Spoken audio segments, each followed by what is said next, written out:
Hello and welcome to another episode on Football Talk Podcast. My name is Ozzie and I'm your host for today's show.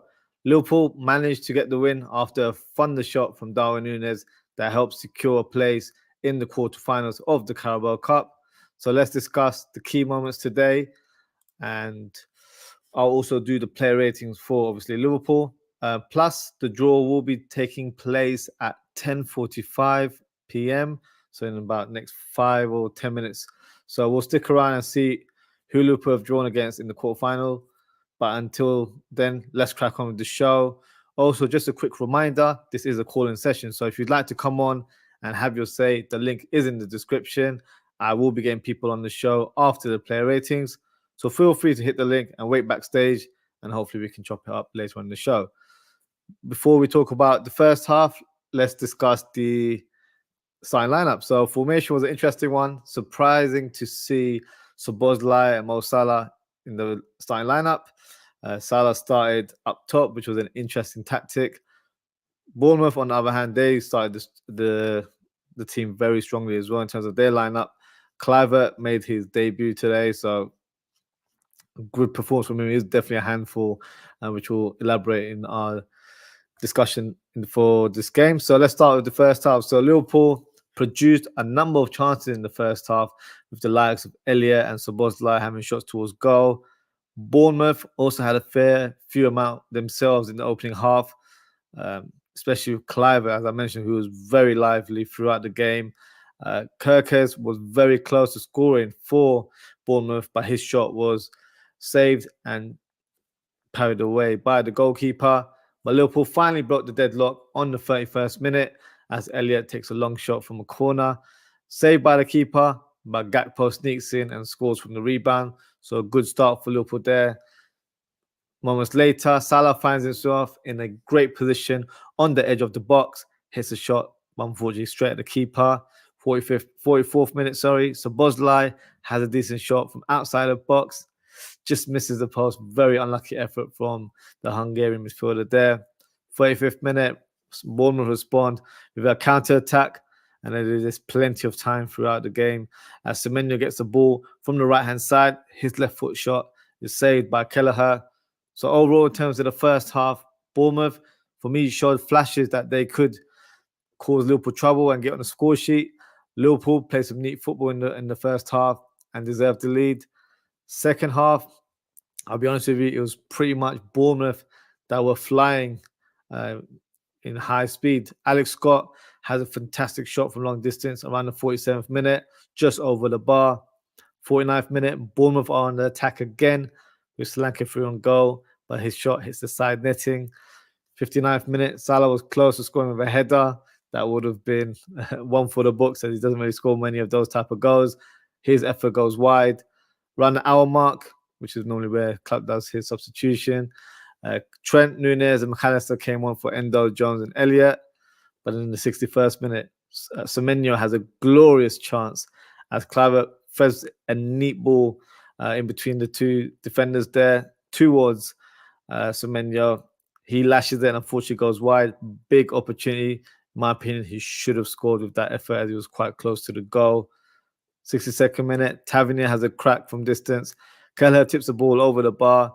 At this stage, Bournemouth were really applying the pressure, and I was thinking Liverpool need to find that second goal as Bournemouth were looking likely to be the next goal scorers, and that's exactly what happened. They found the equalizer in the 63rd minute as Alex Scott whips in a fantastic corner. Kluivert is unmarked in the near post, and he calmly heads the ball into the back of the net. His first goal for Bournemouth, and if I'm being honest, I think he deserved it as well as Bournemouth. They were pretty much the better team, especially in the opening 15-20 minutes of that second half. Moments later, Bournemouth hit Liverpool with another counter-attack. Christie has a shot from long distance with a left-footed strike. Fortunately for him, it goes wide. But 69th minute, we got our goal. Trent hits a fantastic pass to Núñez, whose first touch was pretty awful, to be fair, but he made up for it as he cuts in and smashes in a wonder shot into the back of the net. What a strike from our number 9 there. And a few minutes later, Trent has a shot on goal, saved by the keeper. And then 74th minute, Gakpo drives with the ball from the left-hand side, cuts in, takes a shot, but lacked power to really trouble Radu. Gravenberch comes onto the pitch around the 75th minute in place of Szoboszlai. 77th minute, McAllister produces an exquisite dinked pass to Salah, but he couldn't find the finish at the end of that pass there. 89th minute, Jota drives the ball and passes to Gravenberch, whose low shot is deflected for a corner. And then after that corner as well, Gravenberch has a second pop from the corner, but his shot is skied over the bar. And to be fair, that concludes the game, and Liverpool are through to the quarterfinals. So for me, thoroughly deserved from Liverpool's perspective. As I mentioned in the match preview, Bournemouth were always going to be a tricky opposition, and they weren't going to be pushovers in my eyes. They were really competitive and made it a very difficult game. The draw, as I mentioned, should be taking place soon.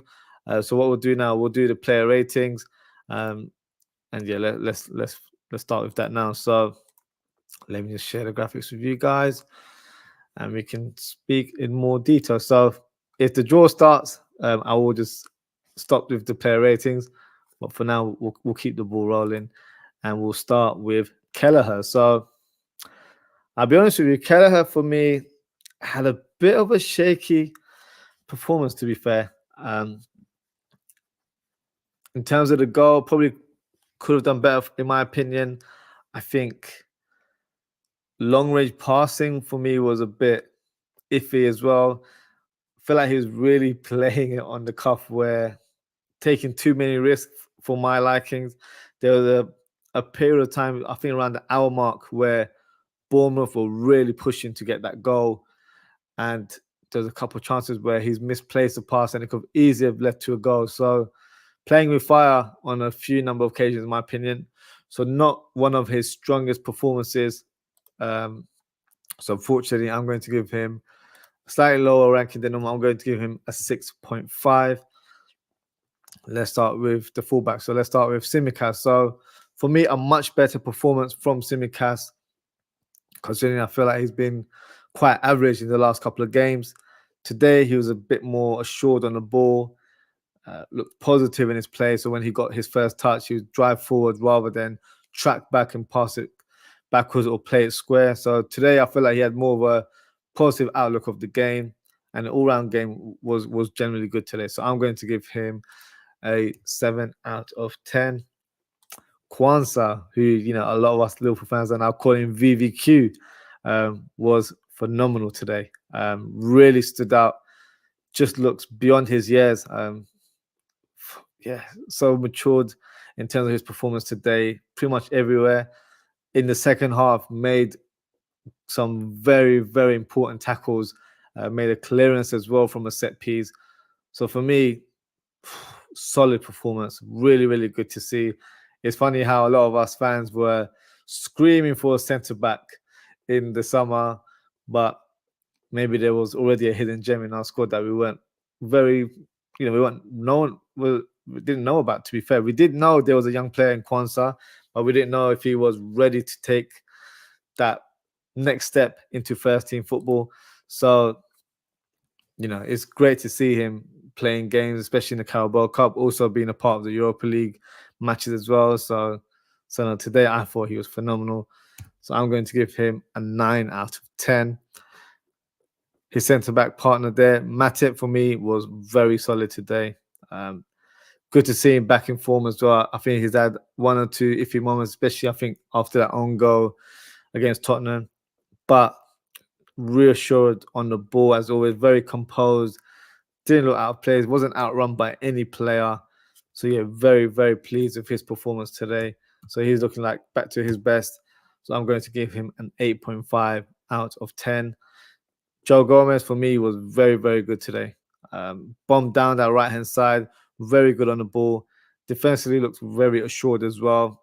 I know Clivert had probably a good game, I think, in terms of the Bournemouth players, but that wasn't down to Clivert outpacing him or making a mockery in terms of his play there.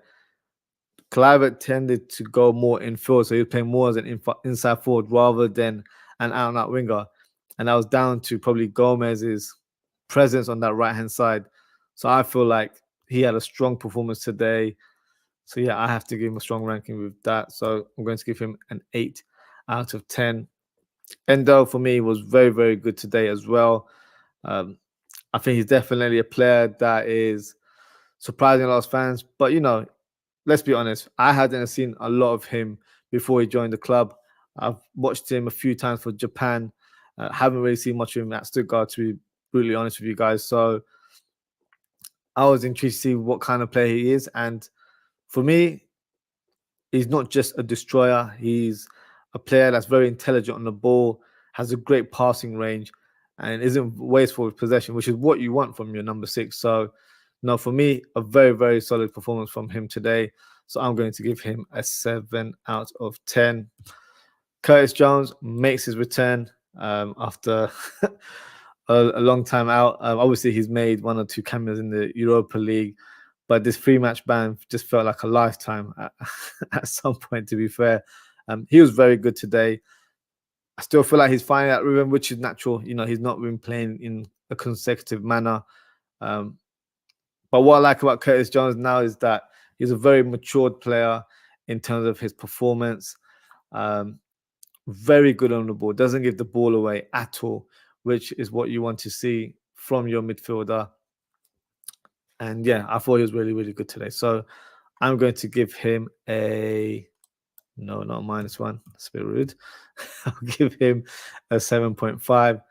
So Buzz Light, for me, I had a good game. It wasn't like one of his stand-up performances, but I did feel like in the first half, he was making things happen. He had a good partnership with Mo Salah, where they were interchanging quite a bit.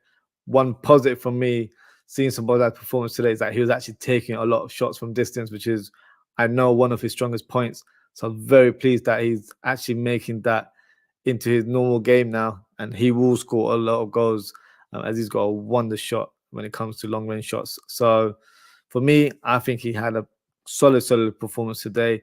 So I'm going to give him an 8 out of 10, despite only playing for an hour.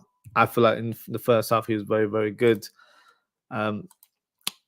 Harvey Elliott, for me, was very lively today, as he always is, to be fair. Always puts in a shift for the team, works hard, tries to make things happen. Had a couple of chances in the first half where you probably say maybe he should have been on the score sheet. But in the day, he hit the ball on the target. The first goal came from his shot. So he definitely did well for me, in my opinion. So I'm going to give him a 7.5 out of 10. In terms of Mo Salah, for me, interesting to see him playing in a more central role, especially in the first half.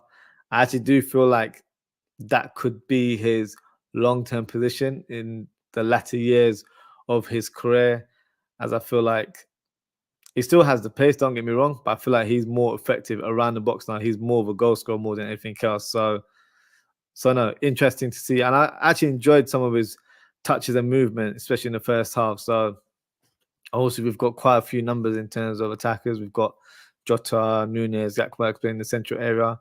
But in years to come, who knows? He could definitely be someone that is utilized in that central role, especially, forward thinking, especially if we buy a right-sided winger in the future. Squad rotation is the key in terms of success. So in terms of today, I think second half, he was a bit more quiet, in my opinion. Wasn't involved as much. So for me, he gets a solid 7. I wouldn't rank him any higher than that. Gakpo, for me, was good today. Showed, I think, good variation in his play. I think he's more used to playing that central role now because we've embedded him as more of a false 9. But it's good to see that he can actually play very well on that left-hand side in his natural position and have an effect on the game. So for me today, I think solid performance. I'll give him a 7.5 out of 10.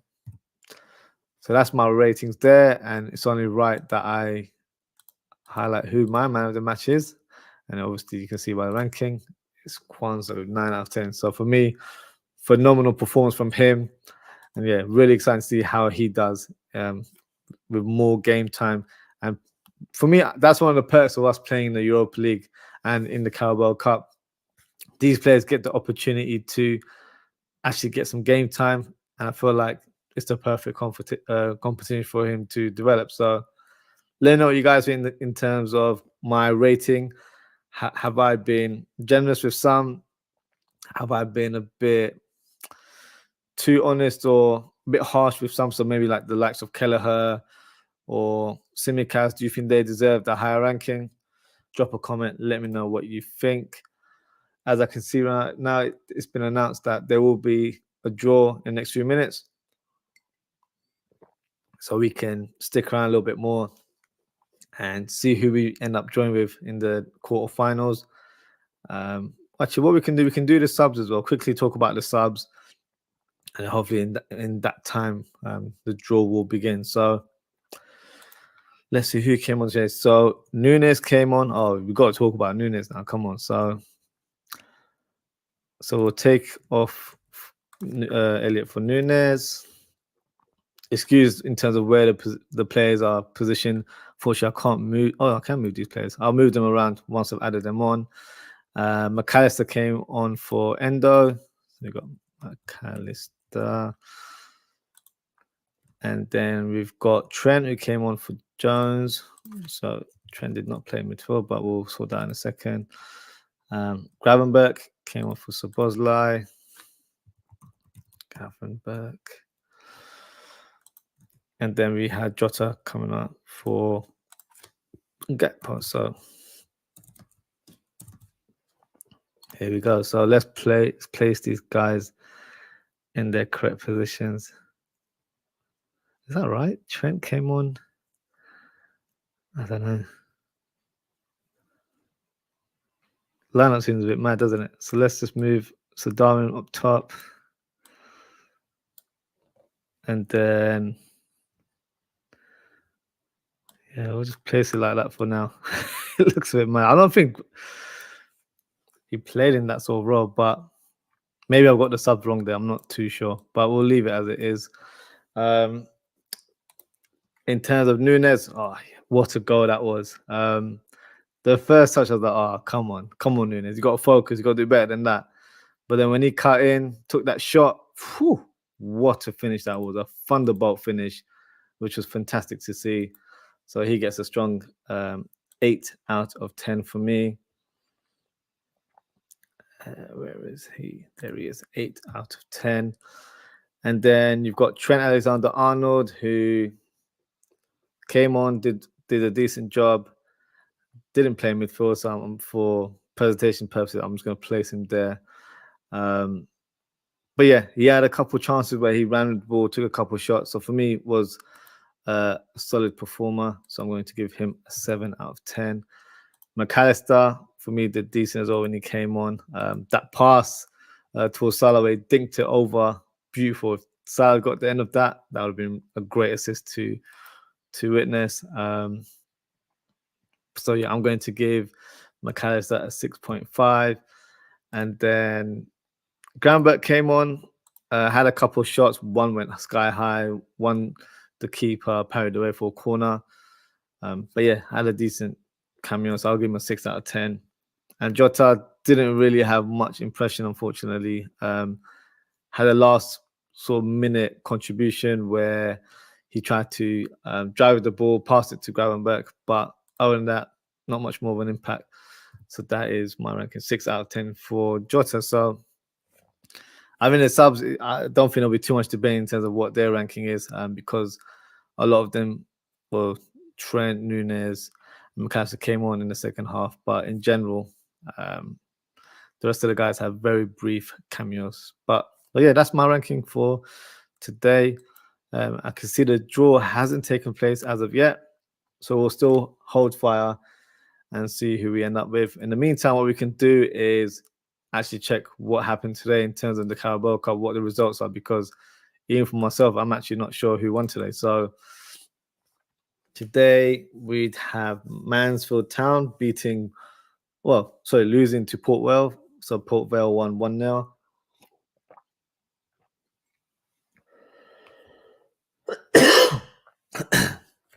Excuse me. Then you've got Middlesbrough. You've got Middlesbrough winning 3-2 against Exeter City. Now, this is the surprise one. West Ham being Arsenal 3-1. So, okay, so the Ben White own goal, Mohamed Kudus and Jared Bowen. Wow, so they were winning 3-0 most of the game. And then Odegaard got a compilation towards the end. So, yeah, I need to watch the highlights for that one. That's a crazy result. Chelsea, they won 2-0. So, okay, it looks like Badiashile is back in the starting lineup. So, I think he's definitely been missed for the Chelsea team. Raheem Sterling gets on the score sheet, which is an interesting one. And then who else? We've got, obviously, Liverpool beating Bournemouth 2-1. Okay, Everton winning 3-0. Everton showing some form now. So, you've got Tarkowski on the score sheet, Onana and Ashley Young scoring in the last minute. So, yeah, well done to Everton there. Who else have we got? You've got Ipswich Town losing to Fulham 3-1. So is Harry Wilson, Muniz, and Kearney as well on the score sheet. That's interesting. And this was the big result. I ended up watching a bit of this game after Liverpool won, and that's Newcastle beating Manchester United 3-0. Looks like they're just handing out 3 points in Old Trafford nowadays. Almiron, Lewis Hall, and Willock on the score sheet. It's not looking good for Ten Hag. I noticed a lot of the fans had left early. I think there was hardly a crowd in the last 10 minutes. So interesting to see how that goes for United fans. His position is definitely under fire. But speaking as a Liverpool fan, Ten Hag forever. Couldn't care less in terms of if he's performing well or not as a manager. If United aren't doing well, it's happy days for us. So yeah, we'll take it from there.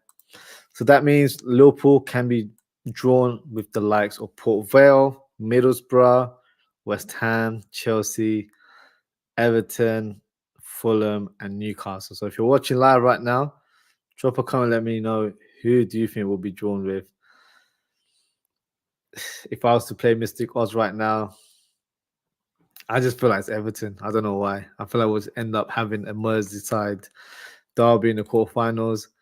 Wouldn't be mad at it, to be fair. Wouldn't be a fixture that would trouble me. I feel like if there's any teams to avoid, not really, because you don't have Arsenal there anymore. You don't have Man City in the quarterfinals. Chelsea are always a bit of a tricky opposition, but I feel like we can certainly do the job against them. If it's a Stamford Bridge fixture, then yeah, we don't do well in away fixtures, especially at Stamford Bridge. So that would be one that I'd want us to avoid. Newcastle looks strong, but I always have a lot of confidence playing against Newcastle. I feel like we're just a better outfit in general. So I know. Let me know who you guys would want to draw against. I'm happy with any of this team. I don't fear any team. I feel like this is a competition that Liverpool should go all out and win. So it'll be interesting to see how it goes. I can see right now the draw is about to take place.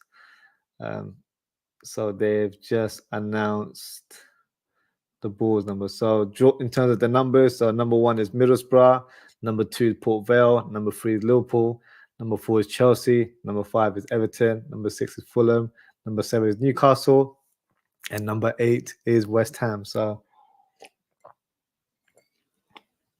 look out for number 3 when the balls are taken out. So here we go. So the first team that has been placed is number 5. So number 5 is Everton. Everton will be playing against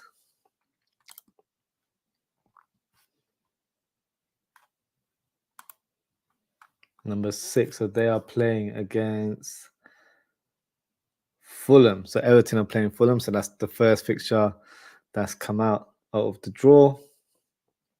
So let's see what the second fixture is. Number 4. So that is Chelsea. Chelsea will be playing against Number 7. So that is Newcastle. Ooh, so 2 Premier League encounters there. So you got Everton versus Fulham and Chelsea and Newcastle. So West Ham's still out there, so we could be drawn against them.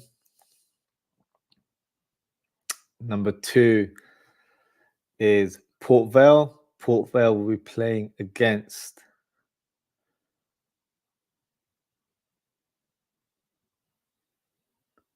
number 1.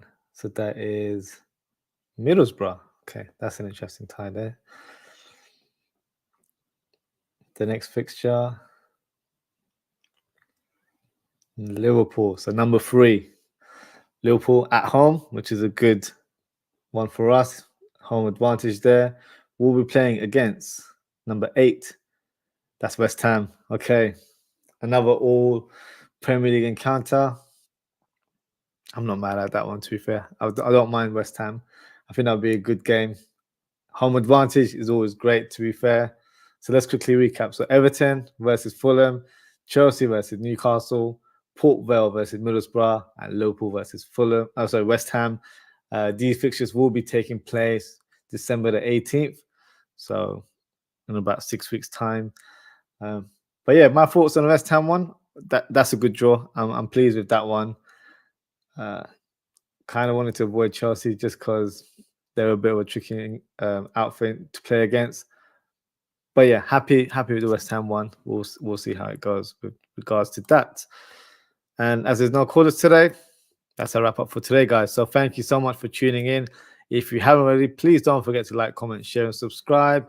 Make sure to follow me on social. You can follow me at OzzieFTP on Twitter, or you can follow me at Ozzie.ftp on Instagram, Threads, and TikTok. Next piece of content will be tomorrow, as I'll be doing a match preview of Luton Town versus Liverpool, which is our upcoming game this weekend. So make sure to tune in. I'll be doing it around 10:30 or 10 o'clock evening time. So thank you. As always, guys, take care, stay safe, and I hope to see you all tomorrow. Goodbye.